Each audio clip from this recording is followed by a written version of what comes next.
హైడ్రా కూల్చివేతలతో శనివారం ఆదివారం ప్రజలు భయంతో వణికిపోవాల్సిన పరిస్థితి ఉందన్నారు కూకట్పల్లి ఎమ్మెల్యే మాధవరం కృష్ణారావు. హైడ్రా కమిషనర్ వ్యాఖ్యలకు ప్రజలు భయభ్రాంతులకు గురవుతున్నారన్నారు ఎమ్మెల్యే. నల్ల చెరువులో నిన్న కూల్చివేతలు చేపట్టిన స్థలం పట్టాదారులకు చెందిందన్నారు. పట్టాదారులకు ఏ విధమైన న్యాయం చేస్తారో చెప్పాలన్నారు. చెరువులలో పట్టాలు ఉన్న వారికి నష్టపరిహారం చెల్లించి ఆ స్థలాన్ని ప్రభుత్వం తీసుకోవాలన్నారు ఎమ్మెల్యే మాధవరం. మేము కాపాడుతున్నామని ఒక ఆఫీసర్ అయితే హైడ్రా కమిషనర్ గారు మేము స్వాధీనం చేసుకున్నామని చెప్తున్నాడు. నేను కమిషనర్ అని అడుగుతున్నా సూటి ప్రశ్నగా. నల్లజెరువు అనేటటువంటిది ఏదైతే ఉందో కూకట్పల్లి గ్రామంలో అది 27 ఎకరాల ల్యాండ్. అందులో ఉన్నటువంటిది 7 ఎకరాల 30 గుంటలు సిక్కం ల్యాండ్, గవర్నమెంట్ ల్యాండ్.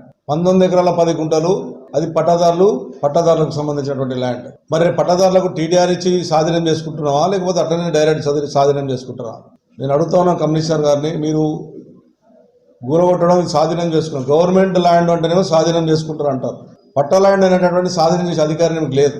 ఇది హైదరాబాద్ నగరం డెవలప్ అయింది కాబట్టి హైదరాబాద్ నగరం ఉన్నటువంటి చెర్లలో పట్టదారులు చారున్నారు. నేను ఎప్పటి నుంచో కూడా చెప్పాను, గతంలో చెప్పాను, మళ్ళీ మీకు కూడా చెప్తా ఉన్నాను. పట్టదారులకు టీడీఆర్ ఇచ్చైనా సరే వాళ్ళకి ఇచ్చి ఆ ల్యాండ్ను ఎక్వైర్ చేసుకుంటే ఆ ఎక్వైర్ దారి చేసుకున్న తర్వాత దాన్ని డిమాలిషన్ చేసి వాళ్ళకు నష్టపరం చెల్లించి ఆ ఉన్నటువంటి ల్యాండ్ ఏదైతే ఉందో ఇప్పుడు నల్లజెరువు చేశారు, ఆ నల్లజెరువులో కూడా దానికి పట్టదారులకు బెనిఫిట్స్ ఇచ్చి అప్పుడు మీరు ఇటువంటి చేయాలి తప్ప నల్లజెరువులో మొట్టమొదటిసారిగా 17 చుట్టుముట్టు కట్టేసా.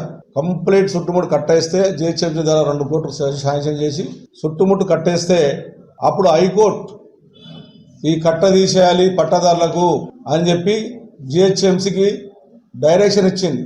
ఏమని? ఈ కట్ట ఏని వీల్లేదు, ఇది పట్టదారులది, వాళ్ళకి నష్టపరిహారం ఇచ్చి దీన్ని కట్టేయాలంటే ఇమ్మీడియట్గా 4 రోజుల్లో మళ్ళీ జిహెచ్ఎంసీ వాళ్ళే కట్ట తీసేశారు. డెవలప్మెంట్ న్యాయస్థానం గౌరవం లేదన్నప్పుడు ఎందుకు మీరు ఆలోచన చేసేది? అంటే న్యాయస్థానం అంత ఉందా? కోర్టు అనేది న్యాయస్థానం అనేది అందరికీ చాలా గొప్ప న్యాయస్థానం, వాళ్ళలో గౌరవించవలసిన అవసరం ఉంది. మీరు ఏమంటే కోర్టులో సబ్మిట్ చేసుకోవాలి. ఇష్టానుసారంగా వచ్చి భయభ్రాంతులు చేసి ప్రజలను ఇబ్బంది పెడతా ఉన్నారు. ఇది మంచిది కాదు. ప్రజలు రెచ్చిపోయినాక చూస్తే మీ ఇష్టం. ప్రజలు రెచ్చిపోయారంటే మాత్రం మీ హైడ్రా ఉండదు, ఏది ఉండదు, ఎక్కడికి మీ ఇష్టం అది.